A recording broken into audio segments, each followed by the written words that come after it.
Pria itu sebenarnya melihat dengan sangat jelas, di dalam koper yang sedang melewati pemeriksaan keamanan tidak hanya terdeteksi gambar barang terlarang, tetapi dari bentuk dan strukturnya, sangat mungkin di dalamnya terdapat bom gas beracun yang sangat mematikan.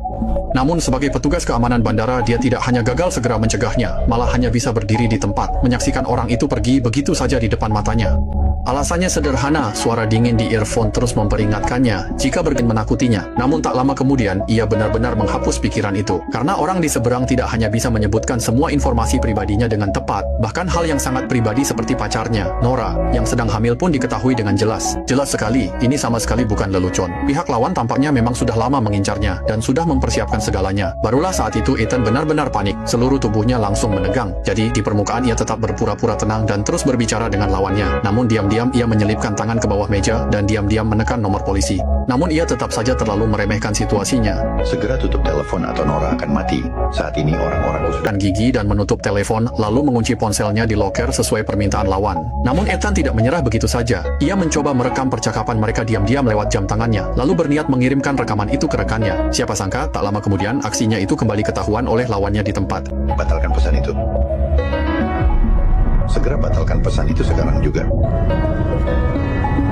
Tak punya pilihan lain, ia hanya bisa kembali ke tempat duduknya. Dan saat ia melamun kebingungan, crisis on the go, kabar kematian mendadak rekannya akibat serangan jantung tersebar di bandara. Ethan menyendiri di ruang istirahat merasa, Kau benar-benar dingin. Aku tidak yakin soal itu, Ethan. Saya sudah memberikan beberapa aturan yang cukup sederhana. Kamu lucu. pihak lain memperingatkan Ethan agar tak bertindak, sebab dampaknya fatal dan bisa merenggut nyawa lebih banyak warga tak bersalah. Nora, Ethan tidak punya pilihan selain menggertakkan giginya dan kembali ke posnya. Namun saat itu juga, ia tiba-tiba menyadari bahwa posisinya telah diambil alih oleh rekannya, Xiaohei. Segera lalu dia menyelinap ke tos serba lewat jalur staf, mengambil 2 botol whisky dan kembali ke ruang istirahat. Setelah tiba di tujuannya, ia pertama-tama menuangkan secangkir kopi untuk dirinya sendiri, lalu menenggak. Lihat hal itu, pria misterius bertelinga kaca itu langsung ikut bergabung, memanfaatkan kesempatan untuk mengajukan pengaduan terhadap Xiaohei.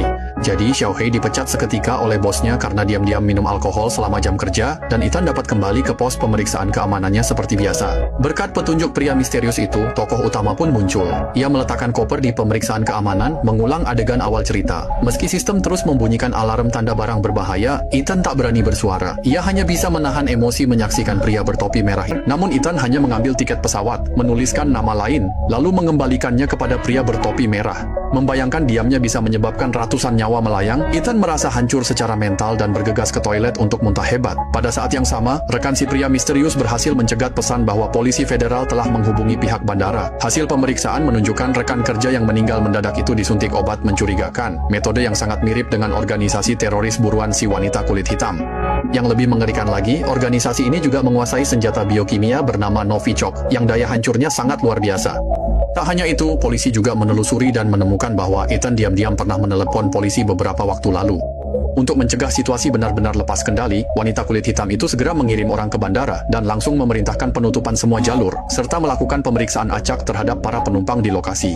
Meskipun Ethan tidak tahu persis apa yang Ethan segera mengambil perangkat terminal, lalu diam-diam memindai kartu identitas atasannya. Usai masuk sistem, ia pakai akses atasannya untuk ganti nama penumpang jadi si topi merah. Benar saja, tak lama pria itu langsung dibawa periksa.